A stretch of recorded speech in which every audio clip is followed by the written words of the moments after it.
Alhamdulillah Bapak Ibu yang kami muliakan, yang kami hormati, para sesepuh sekalian, para alim ulama, para derek-derek setoyong, keluarga kami semuanya. Alhamdulillah untuk ngabuburit menjelang buka puasa bersama. Ini ada, saya punya saudara, saya punya keluarga di sini, saya bawa jauh dari Banyuwangi. Nah, Banyuwangi masuk Islam. Masuk Islamnya 1 tahun atau 2 tahun yang lalu? 2 tahun yang lalu. Masuk Islam pas Ramadan 2 tahun yang lalu. Lari dari Banyuwangi naik sepeda motor, untuk sepeda motor yang watuk-watuk nih loh. Asam urat, diabetes itu. Sepeda motor Grand ya. Grand, Honda Grand, datang dari Banyuwangi, jauh dari Banyuwangi ke Kota Malang, menjumpai kami untuk minta masuk Islam karena beliau sudah bertahun-tahun mempelajari tentang agama sebelumnya, dan akhirnya beliau ternyata menemukan bahwa agama sebelumnya yang dia pelajari di dalam Bible itu sesungguhnya adalah Islam. Dan beliau dengan istrinya juga tidak pernah ada masalah, tidak tukaran, tidak pecah piring, tidak apa, tidak ada tengkar itu. Tapi karena beliau masuk Islam, beliau mengajak istrinya juga masuk Islam, tidak mau istrinya. Ceritanya panjang. Kalau singkatnya saya panggil saja beliau kepada Pak Riji, namanya Pak Riji Prastio. Dipersilahkan untuk bisa memberikan manfaat di sini. Mari Pak Riji. Nah ini mu'alaf, saking mu'alafnya semangatnya sampai jenggotnya panjang segini loh. Saya kalah, saya nggak jenggotan. Monggo. Assalamualaikum warahmatullahi wabarakatuh.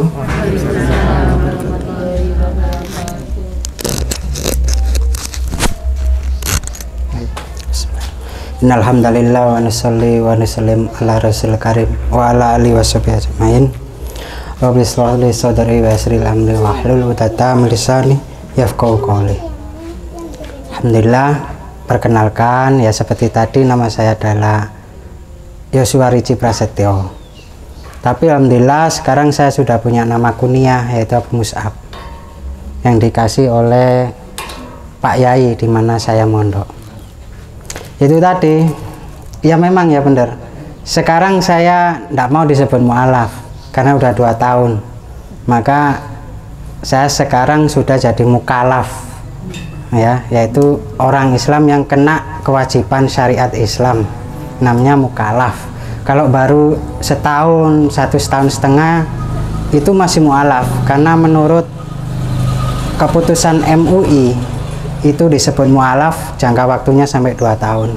Kalau udah 2 tahun atau lebih jadi mukalaf, udah jadi orang Islam, jadi tidak menyandang status mualaf lagi. Alhamdulillah ya, seperti ceritanya Ustadz Ipung tadi, saya mualaf itu mendapatkan nikmat hidayah dari Allah Subhanahu wa Ta'ala, karena Allah Subhanahu wa Ta'ala masih sayang pada saya. Saya menjadi Islam bukan karena teman saya banyak yang Islam, atau saya ingin berbisnis dengan orang Islam, atau mencari nama atau mencari kedudukan di antara orang Islam, nggak ada. Saya ini tipe orangnya senang membaca, pembelajar. Makanya Profesi asli apa? Profesi petani. Saya petani buah naga dan juga petani jeruk di Banyuwangi. Alhamdulillah ya lumayan luas lahan saya. Dan di sela-sela kegiatan saya sering, kalau malam itu sering baca Bible. Saya sudah tamat. Dari Kejadian sampai Wahyu sudah saya baca semua, setebel ini itu. Dan saya punya rangkuman apa yang kontradiksi di dalam Bible itu sampai 3 buku tulis tebel itu. Saya rangkum sendiri. Saya tipenya orangnya suka writing, membaca, writing, merangkum, membaca, terus merangkum, dan speaking, yaitu menyampaikan apa yang saya rangkum dari apa yang saya baca ya. Alhamdulillah, meskipun saya petani, saya dikasih oleh Allah Subhanahu wa Ta'ala keistimewaan yaitu daya pikir yang kuat. Ya, alhamdulillah meskipun saya hidup di desa, saya nggak gaptek, saya melek teknologi. Makanya ketika saya ditanya oleh Pak Ipung, masuk Islam karena apa? Karena membaca. Ada yang ngajak, enggak, saya membaca sendiri. Bahkan saya sering ke pastori dulu, saya kan GPDI Pantai Kosta, sering ke pastori, tanya sama pengerja-pengerja gereja yang calon-calon pendeta, mendal semua sama saya. Enggak debat, diskusi, saya tanya, mendal semua, enggak bisa jawab. Saya termasuk kritis orangnya, sampai tante pendeta ngobrol, semua yang Bible yang enggak jelas saya tanyakan. Nah, oh ya, off the record ini, ya. Dan juga sampai Om datang ke rumah, nanya, saya tetap tanyakan, karena iya, karena saya orangnya benar-benar kritis. Iya, karena saya memang benar-benar kritis. Jadi apa yang saya ketahui itu harus diolah benar-benar, apakah ini memang dari Tuhan atau dari manusia. Jadi saya mempelajari suatu keyakinan itu nggak main-main, serius. Bahkan setelah apa yang saya dapatkan dari Om, dari Tante nggak jelas, saya 2 tahun menjadi agnostik. Agnostik itu bukan ateis. Kalau ateis kan nggak percaya Tuhan sama sekali. Kalau agnostis itu percaya adanya Tuhan, tapi nggak mau jadi member agama apapun. Karena saya sudah dari kecil didoktrin bahwa Islam itu bla bla bla sekian, pokoknya negatif lah. Jadi saya pernah ikut ajaran meditasi ala Buddha, ikut juga. Waktu saya ke Bali ya juga sering ikut ke pura, cari apa yang perlu saya cari, yaitu rohani yang benar itu bagaimana. Ikut semua ajaran agama, saya ikuti semua. Dan untuk pilihan terakhir ya pasti Islam. Saya lihat ternyata Masya Allah, di Islam itu benar-benar istimewa. Karena dulu saya juga aktif di, kalau Bapak enggak, saya aktif di Kaskus dulu, dalam long debat agama. Saya masuk dalam barisan orang Kristen, nyerang orang Islam terus, tapi mesti kalah. nggak pernah menang. Makanya saya dari situ saya belajar terus, kenapa saya bisa kalah, ini argumen saya, Alkitab mesti dikalahkan. Ternyata memang salah. Hal yang salah di pertahanan pun mesti nggak akan dimenangkan oleh Allah. Itulah.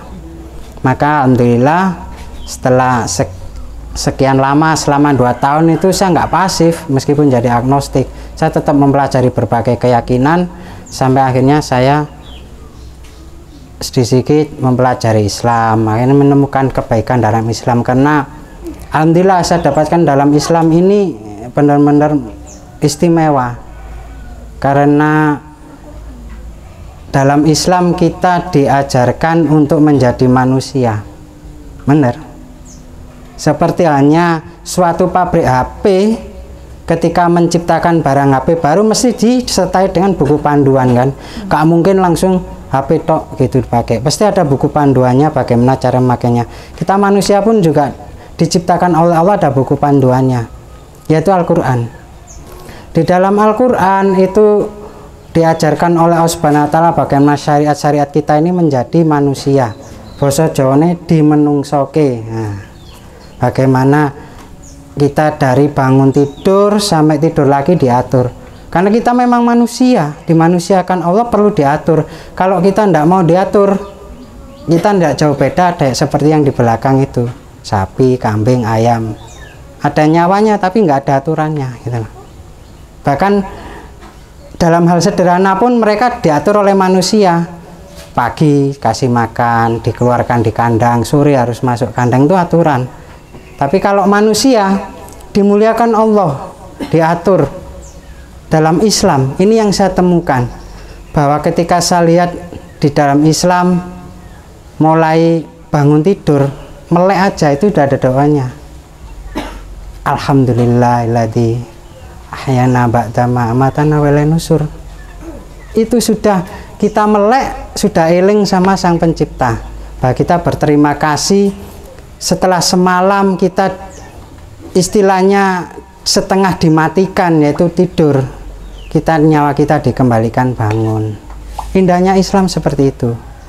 Bangun tidur, turun, masuk ke kamar mandi, diingatkan lagi pada Allah, ada doanya, diatur lagi, masuknya pun pakai tangan masuknya pakai kaki kiri, ada doanya. Di dalam kamar mandi, keluar pun pakai kaki kanan, ada doanya. Tidak ada seperti itu dalam Islam. Itu masih di dalam rumah, belum kita bermasyarakat, kita sudah dikenalkan pada Allah Subhanahu wa Ta'ala, kepada Tuhan kita. Inilah indahnya Islam. Setelah itu kita dengar adzan subuh, kita wudhu, itu ada doanya, itu untuk Allah. Kita melangkahkan kaki ke masjid atau ke musola, ada pahalanya, ingat pada Allah. Ini yang saya pelajari dari Islam, alhamdulillah.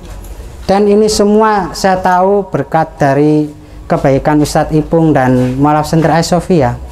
Dulu waktu ketika saya masuk Islam, awal-awal banyak yang nawari dana, pekerjaan, rumah, ngapain. Saya di Banyuwangi loh, termasuk yang ekonomi yang menengah ke atas. Ngapain? Saya cuma sekedar mencari pekerjaan, mencari dana. Saya keluar dari Islam, jauh-jauh kota, malah ngapain? Saya tetap di keyakinan saya yang dulu aja, saya sudah nyaman. Wis kari lungguh tok oleh tentunya wisan. Santai saya. Tapi tidak seperti itu. Saya benar-benar ingin mendapatkan ridho Allah baik di dunia sampai di akhirat besok. Karena kita hidup tidak hanya di dunia saja, maka sangu kita di akhirat sisuk itu ya saya pelajari memang betul-betul dari Islam. Dulu awal-awal ya itu seperti banyak yang memberi sokongan dana, saya tidak mau. Saya bilang ke Ustadz Ipung, ya Ustadz Ipung, kalau soal kerja saya ini sudah waleh, sudah tuwuk mulai bujang sampai punya anak, sudah tuwuk saya. Yang belum saya kerjakan, saya ini ingin ngaji, saya ingin membaca huruf Arab yang melungker-melungker itu bagaimana. Saya ingin seperti itu. Akhirnya saya ditunjukkan oleh Ustadz Ipung ke suatu pondok pesantren, dan alhamdulillah dijani Pak Ipung, sampean niat mondok benar-benar nanti kita biayai. Iya, saya niat, saya nggak mau ngapa-ngapain, nggak mau urusan dunia dulu. Saya ingin menjadi orang Islam yang benar-benar Islam, yaitu saya ingin masuk Islam nggak di emperannya saja. Saya ingin masuk Islam langsung ke bangunannya Islam. Saya ingin menjadi orang Islam yang benar-benar Islam, dan bagaimana dan apa Islam itu seperti apa. Tempatnya di pondok pesantren, ndak di toko, pabrik, sawah, ndak, di tempat pondok pesantren belajar Islam. Nah, alhamdulillah atas kemurahan Mualaf Center Ayah Sofia, saya mondok di pondok pesantren, dan alhamdulillah awal-awal di mondok itu 3 bulan pertama saya nggak bisa ngikuti pelajaran, nangis tok saya. Bener, karena apa yang saya cari selama ini muter-muter dari perantauan, dari sampai Sumatera, Kalimantan, Sulawesi, NTT, bahkan saya pernah ke Timor Leste. Yang saya temukan ya di Islam. Maka saya 3 bulan itu nangis terus sampai bengkak mata saya, belum bisa apa-apa. Saking senengnya mendapatkan kebenaran yang sejati, yaitu dalam agama Islam. Maka alhamdulillah kurun waktu mondok selama 2 tahun, saya alhamdulillah sampun saged ngaji dan sampun katam ping 12. Jadi saya tiap 2 bulan sekali khatam. Alhamdulillah. Pertama sih sulit, dan alhamdulillah karena yang diberikan Allah yaitu tadi di awal kemuliaan saya belajar Iqra 1 sampai 6 cuma 2 minggu. Masya Allah, saya juga kaget, beneran. Saya belajarnya pas Ramadan ngaji 2 minggu Iqra 1 sampai 6 langsung bisa. Ya saya juga heran, ya Allah ini yang ngasih loh.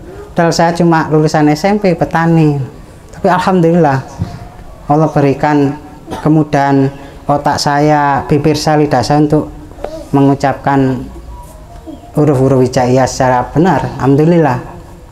Dan ya benarlah ketika Allah Subhanahu wa Ta'ala itu melihat hijrahnya manusia itu hatinya.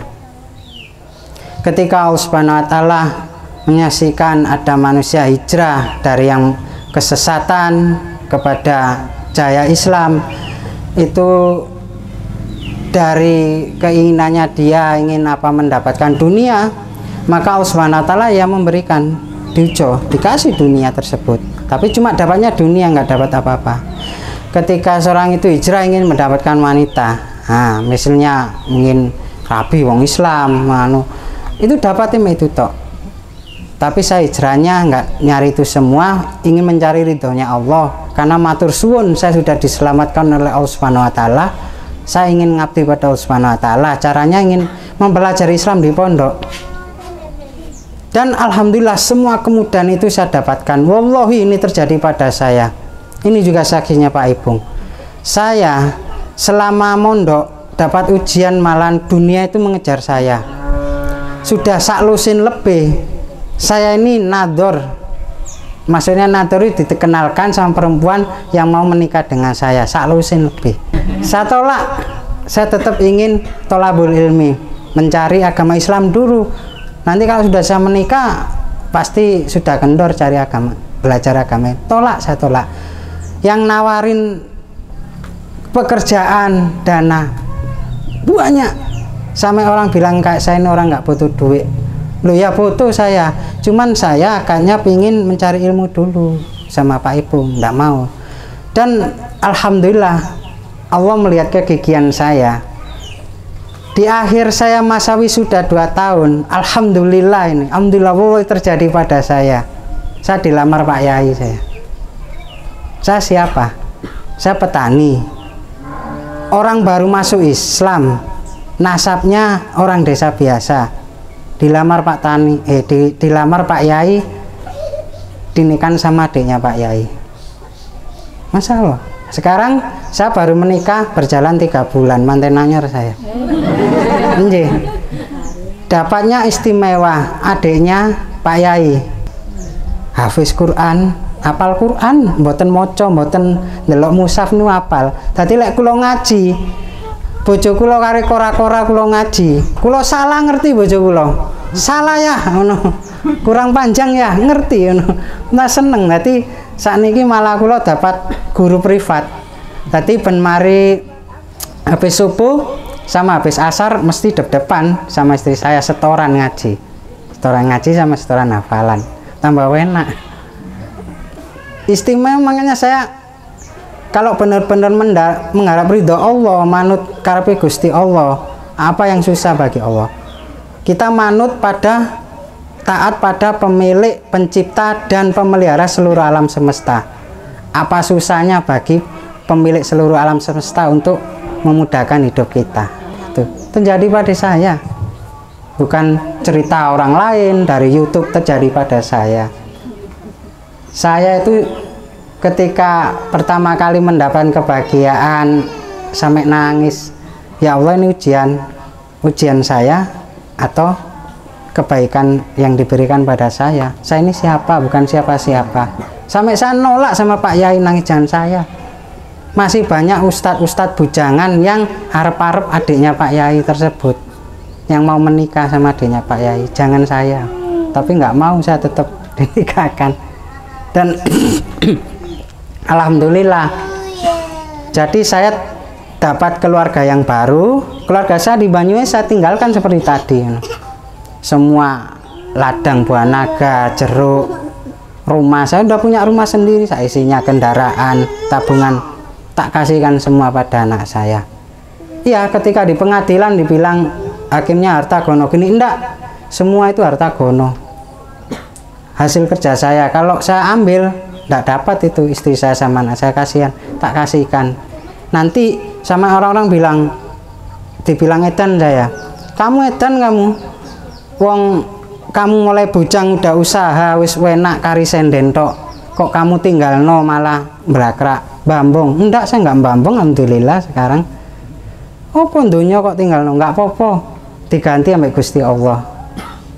Dan bilang lu yo cok separuh-separuh dolen, enggak. Nanti gini, seandainya saya jual terus saya bawa, nanti pasti digoreng pihak sebelah. Oh mlebu Islam, dunia didol, anak bojoe keleleran, pasti itu. Yang jelek bukan saya, yang jelek Islamnya. Maka tak kasihkan semua. Iya bener, motor tak tinggal semua. Yang saya bawa tadi motor Grand yang biasa saya buat nyemprot sawah, nggak ada suratnya, masih ada lumpur-lumpurnya sawah, tak bawa ke Malang. Karena motor Grand itu nggak punya masuk rumah, di kandang ayam. Jadi langsung tak bawa habis subuhan itu semua, biar orang nggak tahu saya minggat wis. Tapi alhamdulillah insya Allah ya saya kangen banget. Insya Allah habis lebaran nanti saya ke Banyuwangi sendirian, tapi anak istri nggak saja, sendirian ketemu anak saya. Soalnya selama 2 tahun ini saya WA nggak dibales, video call nggak boleh, ya sama pihak sana gitu loh. Benar-benar diputus total. Tapi alhamdulillah saya udah dapat gantinya yang lebih baik. Saya udah ganti baru lagi, mulai nol, udah dapat istri yang lebih muda pula umurnya, 10 dan sedangkan saya udah 42. Senong dapat kendaraan baru, rumah baru, alhamdulillah diganti Allah. Ya, kita stop dulu, barangkali ada yang mau nanya. Oh nje. Maaf ya, ini saya kalau disuruh ngomong mesti sering kebablasan, 5 jam yo betah saya. Makanya saya akhiri dulu nih kisah saya. Mungkin dari bapak-bapak atau ibu-ibu ada yang mau tanya ya. Saya mewakili ibu yang kemarin bertanya. Nje. Masuk mungkin bapak. Bu Catherine yang nanya. Oh nje, langsung aja udah monggo. Ini beliau punya pengalaman sendiri tentang bagaimana cara menghadap Tuhan. Iya. Kisahnya beliau dulu Kristen. Mungkin biar Bu Catherine bertanya. Ayo mau. Silakan. Monggo Ibu. Yang kemarin. Aduh, iki ning kurang tuwa. Monggo Bu Catherine. Aduh. Assalamualaikum warahmatullahi wabarakatuh. Waalaikumsalam warahmatullahi wabarakatuh. Kemarin saya langsung bertanya pada Pak Koliknya. Nggih, monggo. Saya itu mencari bagaimanakah cara sholat yang khusyuk. Nggih. Waktu saya Katolik ya. Nggih. Itu kalau kita sholat, itu kalau kita menadah ke atas, yang kita temukan adalah Yesus. Nggih. Nah, saya kan saya sudah masuk Islam. Habis itu saya membayangkan kalau sholat itu di dalam sajadah itu saya membayangkan sosok manusia yang besar yang berjenggot, seolah-olah itu kayak seperti Yesus. Yang saya tanyakan, Gusti Allah itu yang bagaimana supaya saya itu sholatnya khusyuk gitu loh, tidak membayangkan apa ya? Ya paham. Apa Nggih. Itu yang saya tanyakan. Nggih, mau Pak. Nggih. Nanti akan diwakili oleh Pak Riji semuanya. Beliau punya pengalaman sendiri tentang masuk Islam, menghadap Yesus dan lain sebagainya. Dan termasuk beliau itu hafal semuanya. Yesus yang bagaimana, fotonya Yesus itu seperti apa, tahu semuanya. Dijawab oleh Pak Riji. Bismillahirrahmanirrahim. Alhamdulillah. Begini Bu, bahkan samen di Bible sendiri tentang 10 perintah Tuhan, 10 perintah Allah, itu pada perintah keempat, jangan kau menyerupakan Tuhanmu dengan apapun, ya kan? Jangan kau membuat patung atau gambar, kau serupakan seperti Tuhan dan kau menyembahnya, enggak boleh. Saya kan masih belum tahu. Nah, sampean tahu yang digambar-gambar itu bukan Yesus itu, bukan, itu gambar rekaan. itu gambar rekaan pada zaman Romawi. Itu gambar anaknya paus pertama, digambar seperti itu. Orang boleh? Enggak boleh. Bahkan di dalam Bible pun disebutkan Tuhan Allahmu itu tidak terlihat, tidak nampak. Engkau akan mati bila melihat sosok Tuhan. Enggak kelihatan. Tuhan enggak bisa dilihat. Ketika saya seperti itu dulu, saya ketika berdoa seperti jenengan dulu, waktu kebaktian membayangkan, kita kan orang normal, membayangkan sosok Tuhan kok seperti itu. Amit yo, seperti itu. Enggak mungkin lah. Saya dulu waktu masih jahil ya, belum Islam, membayangkan Tuhan itu seperti yang nggak ada bentuknya, nggak boleh dibayangkan. Apalagi ketika jenengan sudah Islam, kalau mau sholat ya kita niatkan pada Allah. Allah itu nggak boleh digambarkan, nggak bisa digambarkan seperti imajinasi manusia, nggak bisa. Jadi los gitu. Ikhlas, namanya ikhlas itu los pada Allah. Itu pasti ada tandanya, nanti sampean diciduk geringgingan begidik itu seperti itu. Jangan dibayangkan seperti bentuk-bentuk, enggak boleh.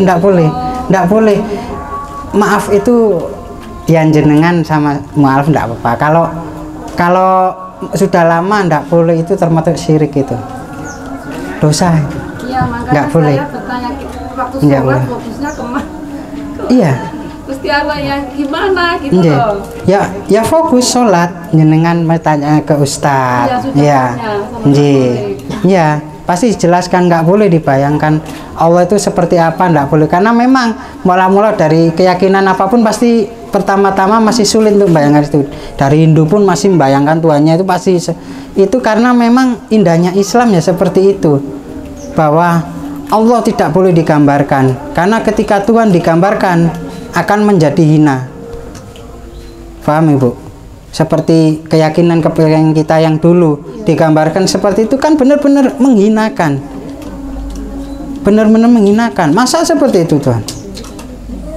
Nggak mungkin kan? Itu loh. Makanya sudah saya belajar di dalam Bible. Sebenarnya yang mereka sembah itu harusnya, kalau mereka benar-benar menjadi pengikut Yesus, jadi Islam.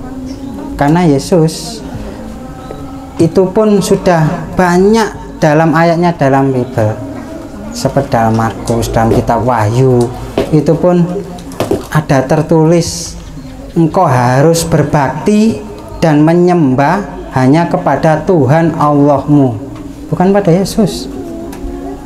Pada Matius 9:10 pun Yesus itu ketika dibopong, dicobai setelah puasa 40 hari, iblis dibopong, iblis malah didakwahi, sembahlah Allah Tuhanmu.